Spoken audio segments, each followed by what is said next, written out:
Buenas tardes, mi nombre es Catherine Rodríguez, estudiante de la Universidad Bicentenaria de Aragua.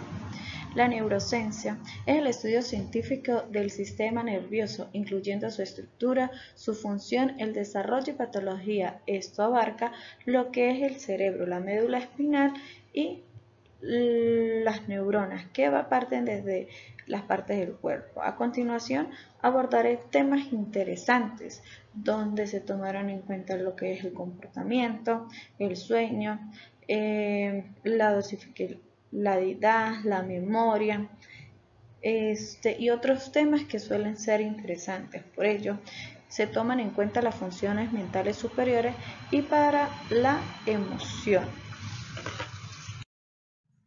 Carvalho en el año 2016 la define como una capacidad o habilidad cognitiva que nos permite seleccionar y procesar un estímulo para responder de manera efectiva. Por esto, la atención es un proceso fisiológico básico. Su función es seleccionar y procesar estímulos, fundamentado en el sistema neuronal complejo. Tiene diversas características, siendo muy compleja y en ocasiones se presenta difícil en la comprensión. No hay consenso total entre expertos.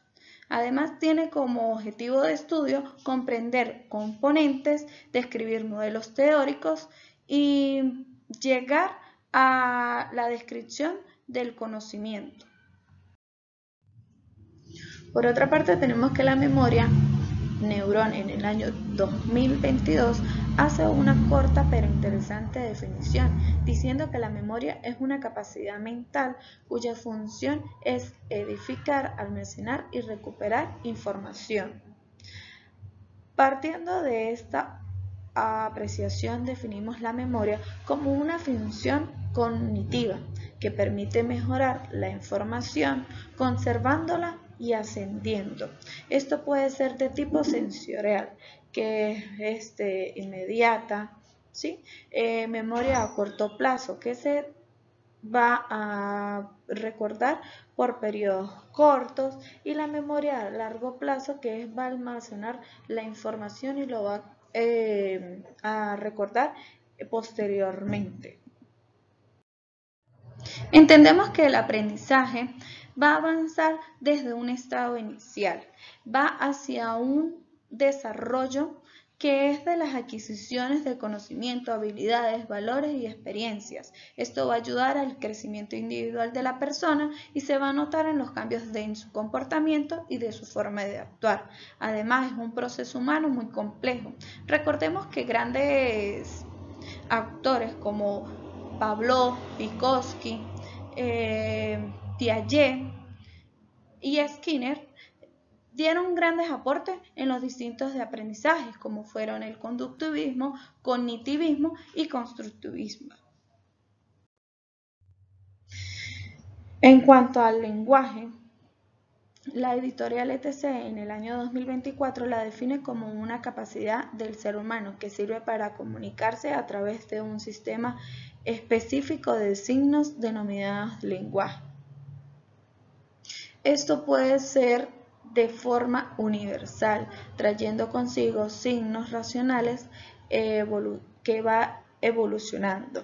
El lenguaje va a ser de forma verbal, que se puede hacer a través de palabras escritas o dichas oralmente, o no verbal, que parte desde gestos, señalizaciones, entre otros. El lenguaje parte de la capacidad humana que tenemos para podernos comunicar en nuestro entorno o con otras personas. Cada lengua tiene su propio sistema. El juicio es la capacidad mental que permite comparar ideas y establecer vínculos, además de relacionar conceptos, tomar postura o construir pensamientos nuevos. No solo organiza, además genera nuevas ideas o conclusiones, y además es de gran herramienta, siendo clave para reflexionar, analizar y razonar. Se entiende que el pensamiento es una actividad mental abstracta, para formar ideas y representaciones de la realidad. Se caracteriza en base en la percepción sensorial del mundo, influenciado por factores físicos, motores, nerviosos, lingüísticos y culturales. Los tipos de pensamiento pueden ser analítico o convergente, creativo o divergente, inductivo, deductivo, crítico o duro, histórico. La personalidad es un conjunto de dinámicas psíquicas que define cómo piensa, actúa y siente una persona. Tendencias de personalidad, tenemos la introvertida y la extrovertida. Los tipos de personalidad están en la medida, son reservadas, modelos a seguir, egocéntricas, y otras personalidades que se pueden encontrar son consejeras, alusivas, reflexivas, sociables, entre otros. En cuanto a la piramidal, se origina en la corteza motora. Su función son los movimientos finos, rápidos y voluntarios, control detallado y directo de los músculos. El recorrido va descendiendo desde la corteza al tronco encefálico y la médula espinal. Cruza en el bulbo raquídeo. Los tipos es del tracto cortiespinal, tracto cortivalvular. ¿Sí? En cuanto a la extrapiramidal, se origina con múltiples centros cerebrales. Su función es la postura, el tono muscular, movimientos involuntarios y automáticos, inhibición de movimientos almohadas, ayuda a ser más naturales los movimientos voluntarios. El recorrido se origina desde el núcleo del tronco encefálico, desciende por el tronco encefálico, llega a la médula espinal, se conecta con interneuronas y motoneuronas, y algunos cruzan, otros no coinciden entre ellas, y hay diversos tipos de tractos. En cuanto al sistema límbico, Triglia en el año 2016 nos dice que es una de las redes de neuronas más interesantes e importantes a la hora de estudiar el comportamiento humano. Podemos decir que es un conjunto de estructuras cerebrales interconectadas. Su función principal son las emociones, los instintos y aprendizaje emocional. Sus funciones principales es generar emociones como el miedo, la felicidad y la ira. Esto se puede asociar con el placer y el dolor. Partes del sistema límbico están el hipotálamo, que las emociones, hipocampo, la memoria, amígdala, el aprendizaje emocional, la corteza orbitofrontal, que son las emociones, las decisiones, y las características que podemos ver en ella son, no es una zona única, sino que es una red funcional distribuida. En el sistema vegetativo encontramos de que parte de un sistema nervioso que controla las funciones involuntarias. Esto regula la respiración, la digestión, la frecuencia cardíaca, la temperatura, la presión arterial, entre otras. ¿Cómo actúa? Actúa de manera automática sin control consistente. Además, el sistema simpático funciona sobre una lucha o huida, esto en estrés o en riesgo de peligro, ¿sí? ¿Cuáles son sus efectos que se pueden presentar? Aumento de frecuencia cardíaca, pupilas dilatadas, aumento de la respiración, entre otras. Además, el sistema parasimpático tiene una función que es estar en reposo y en digestión, ¿sí? Los efectos son disminuye la frecuencia cardíaca, controla las pupilas y activa la digestión. Por su parte, el sistema endocrino es una red de glándulas y órganos que producen, almacenan y liberan hormonas al torrente sanguíneo. Tipos de glándulas. Tenemos las endocrinas, que tienen un conducto, como por ejemplo las sudoríparas y las salivales. Las endocrinas, que son sin conducto, que vierten hormonas directamente a la sangre. Tenemos tipos de hormonas, que son las peptitonas, que actúan en receptores de membrana, esteroideas, que derivan del colesterol, atraviesan membranas, aminas, que derivan de los aminoácidos, acción variada, y eicosanoidas, que son acciones local, inflaman la circulación. Y como importancia clínica tenemos que es un desequilibrio hormonal, puede causar enfermedades como diabetes, hipotalismo, infertilidad, estrés crónico y obesidad. En relación al hipotálamo, tenemos que es una pequeña estructura ubicada en la base del cerebro, cerca de la glándula pituitaria. Las funciones del hipotálamo son regular la temperatura corporal, la frecuencia cardíaca, sed y hambre, ciclos de sueño, presión arterial, entre otros. Los trastornos y disfunciones que causan la disfunción hipotálica tenemos que son las lesiones en la cabeza, malformaciones congénitas, tumores, cirugías cerebrales, trastornos genéticos o alimentarios, entre otros. Tenemos como síntomas de disfunción hipotálica alteraciones en el apetito, cambios de peso, problemas del sueño, deshidratación. ¿Cómo podemos cuidarlo? Dormir bien, comer balanceado y hacer regularmente ejercicio. El estrés es un estado de preocupación o tensión mental generado por una situación difícil. Es una respuesta natural de un cuerpo ante amenaza o estímulos. Puede afectar la mente, dando ansiedad, irritabilidad, dificultad para concentrarse o relajarse, y en el cuerpo dolores de cabeza, malestar estomacal, insomnio, alteraciones del apetito. Consecuencias que puede ocasionar el estrés: agravamiento de enfermedades existentes, aumento de consumo de tabaco, alcohol u otras sustancias, desarrollo de trastornos mentales como ansiedad y depresión. ¿Cómo manejar el estrés? Primero hay que establecer una rutina diaria, dormir lo suficiente, mantenerse en contacto consigo mismo, llevar una dieta saludable y hacer ejercicio regularmente. En cuanto al comportamiento emocional, son conductas que reflejan el estado emocional de una persona, son manifestaciones externas de los sentimientos internamente. ¿Qué factores influyen? La personalidad, introvertida versus extrovertida, impulso versus reflexivo. Situaciones emocionales, contextos de intensidad, la emoción, el estado de ánimo, la cultura y el entorno social. ¿Cuál es la importancia? Es permitir comunicar nuestros sentimientos de forma adecuada a las demás personas, ayudar a regular las emociones para poder contribuir en un bienestar emocional y mental.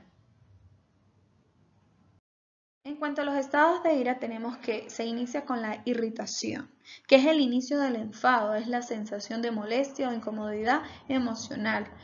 Luego procede al estado de enfado, que es el aumento del nivel emocional, aparecen los pensamientos negativos sobre la causa o malestar. Ya viene el estado de cólera, que es el enfado intenso y difícil de controlar. En el estado de ira descontrolada es la pérdida total del control, son conductas explosivas y peligrosas. Posteriormente sigue con el estado post-ira, que aquí se presenta el remordimiento o el cansancio de posibles reacciones, pueden ser culpabilidad, arrepentimiento, fatiga emocional o física. Es importante reconocer en qué estado se encuentra la persona para poderla ayudar y así evitar un inconveniente fuerte que pueda llegar a algo muy negativo. En cuanto a la ansiedad, los síntomas comunes que se pueden presentar es el nerviosismo, tensión constante elevada, sensación de peligro, aceleración del ritmo cardíaco, problemas del sueño y de digestión, entre otros. Tipos principales de trastornos de ansiedad: la ansiedad generalizada, trastornos de pánico, fobia en específico en algo, ansiedad por separación de una persona puede ser. Causas que pueden generar ansiedad: está la genética, que puede ser en antecedentes familiares, factores biológicos como cambios químicos cerebrales, salud física, experiencias traumáticas que haya pasado la persona, un estrés acumulado, el consumo de sustancias, factores de riesgo que pueden presentar las personas, desde una infancia traumática, responsabilidad ansiosa, estrés crónico, enfermedad grave, entre otros. Las complicaciones que se pueden llevar son depresión, abuso de sustancias, insomnio, dolor crónico, y entre otros. Prevención y recomendaciones que se les pueden dar a las personas que tienen ansiedad. En primer lugar, que se debe tomar, buscar una ayuda de un especialista, mantener activo y socialmente conectado, evitar el alcohol y las drogas, realizar actividades placenteras, considerar terapias con un profesional. En cuanto al terror, es una emoción externa de miedo intenso y abrumador, de que cómo se puede manejar en técnicas de respiración y relajación, evitar la sobreexposición o estímulos traumáticos, terapia psicológica. ¿Qué síntomas se pueden presentar para poder diagnosticar de que una persona está pasando por un terror? Parálisis física o incapacidad para moverse, aceleración extrema del ritmo cardíaco, respiración rápida, sudoración extrema, pupilas dilatadas. ¿Qué puede causar esto? Presentación directa del peligro extremo, experiencias traumáticas, estímulos o pesadillas cuando se ponen a ver películas de terror, consecuencias al tener los bloqueos del pensamiento racional, reacciones impulsivas o descontroladas, déficits de dificultad para recordar lo ocurrido y entre otros. La serenidad es un estado físico y mental de calma, equilibrio y claridad. Permite una actitud adecuada y autoprotectora frente a las situaciones. ¿Cómo las identificamos? Porque se presentan sensaciones físicas de relajación muscular, respiración pausada, estado mental con claridad, atención sostenida, ausencia de impulsividad. ¿Cuándo evitar actuar? Si no hay suficiente serenidad, es mejor posponer las decisiones. Factores que pueden dificultar para mantener una serenidad, una vida serenada competitiva, sobreestimulada de emociones intensas como ira, tristeza, euforia y culpa. En comportamiento tenemos que es un conjunto de acciones, reacciones, actitudes y manifestaciones de los seres humanos, resultado de la interacción entre factores biológicos, ambientales y socioculturales. Varía según la persona, el contexto y la situación. Factores que intervienen, lo biológico, lo ambientales y lo socioculturales. ¿Por qué es importante el estudiar el comportamiento? Para poder comprender e identificar y resolver problemas, relacionar mente y conducta, valorar la influencia social y cultural, aplicaciones del estudio del comportamiento humano, psicología clínica y educativa, prevención del delito y del comportamiento antisocial, intervenciones y conflictos y de medición. El sueño es una necesidad biológica esencial, restablece las funciones físicas y mentales. ¿Por qué dormimos? Porque nos permite recuperar físicamente y mentalmente, nos ayuda a regular la temperatura corporal, además los procesos metabólicos, hormonales y neuronales se estabilizan. Las consecuencias de la falta de sueño pueden ser deterioro de la concentración, memoria y reflejos, aumento de riesgo de accidentes, cambios de humor. Es importante saber que el sueño consta de 4 fases. La primera es la actividad cerebral. La segunda, disminuye tono muscular y ritmo cardíaco, movimientos musculares. La tercera, recuperación física y de la energía. Y la cuarta, más profunda y más difícil de despertar.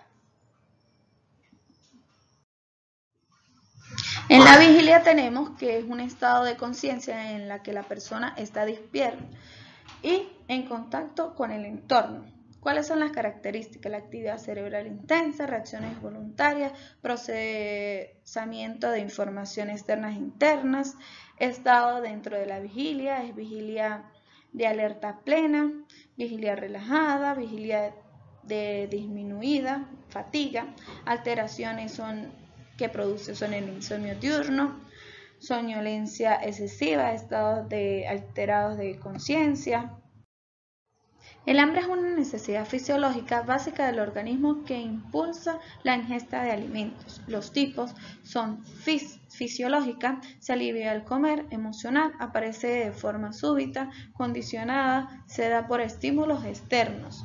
Los trastornos que se pueden presentar son la anorexia nerviosa, bulímica nerviosa, trastornos por aparición de atracción y obesidad. La sed es la sensación fisiológica que impulsa a ingerir líquidos, que provoca deshidratación celular, hipovolemia. Factores que inciden en la sed son enfermedades, medicamentos de edad. Importancia de la sed es que previene desequilibrios hidroelectrolitos, participa en la regulación de la presión arterial y la temperatura corporal. Además, la regulación térmica es un mecanismo fisiológico que mantiene la temperatura corporal interna estable.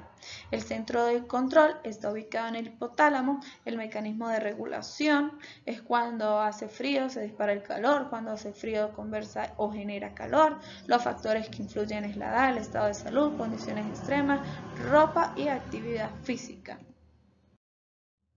Escucha tus emociones, no las ignores y procura expresar por los canales adecuados, de lo contrario te harán daño.